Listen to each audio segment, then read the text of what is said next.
जाळपोळ सुरू केली आहे। गोगावलेंना पालकमंत्री पद मिळाले। हे बघा, मी पहिले सकाळी बोललो की गोगावलेजींना आणि दादा भुसेंना या ठिकाणी पालकमंत्रीपद दिलं जाणं पाहिजे होतं। ते आमचे ज्येष्ठ नेते होते।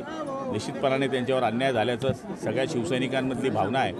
तर शिंदे साहेबांनी बावनकुळे साहेबांना विनंती केली, आम्ही बावनकुळेंना सांगितलं आहे की बावनकुळे साहेब या गोष्टीचा आपण विचार करावा।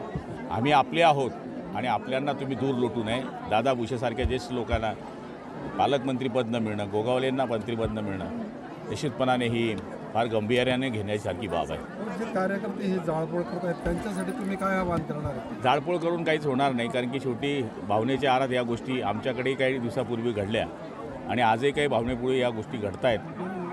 ही एक भावना असते, प्रेमाची भावना असते, त्या माणसाच्या व्यक्तीबद्दल लोकांमध्ये एक आदर असतो, त्यामुळे या घटना नाइलाजाने घडून जातात। तसं न करता आपण या सगळ्या भावना शिंदे साहेबांपर्यंत कळवल्या आहे, या भावना बावनकुळे साहेबांपर्यंत कळवल्या आहे। आदरणीय देवेंद्रजी हे या ठिकाणी दावसला आहे, त्यामुळे त्यांनाही आमची विनंती असणार आहे की या दोघं मंत्र्यांकरता आदरणीय शिंदे साहेबांनी तर सांगितलंच आहे, त्यांचा पुनर्विचार करावा अशी आमची त्यांना विनंती आहे। बांगलादेशी असल्यामुळे राजकीय जे विरोधक आहे ते आपल्यावर टीका करताना दिसून येत आहे, तो बांगलादेशी आरोपी असल्यामुळे। हे बघा, बांगलादेशी हे पूर्वीच्या काळात पोचले गेलेले पिल्लू आहे। या हिंदुस्थानाला पोखरण्याचं काम जर कुठनं होत असेल तर हे बंगालमधून होत आहे।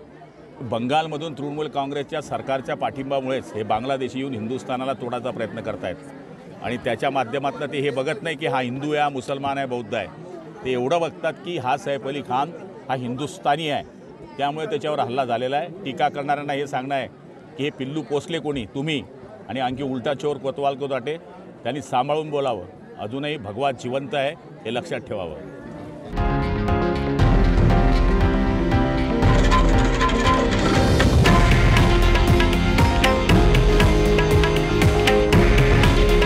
हे आहे देशातील नंबर 1 न्यूज नेटवर्क आणि आपण पाहत आहात TV9 मराठी। काळजी तुमची, हित महाराष्ट्राचं।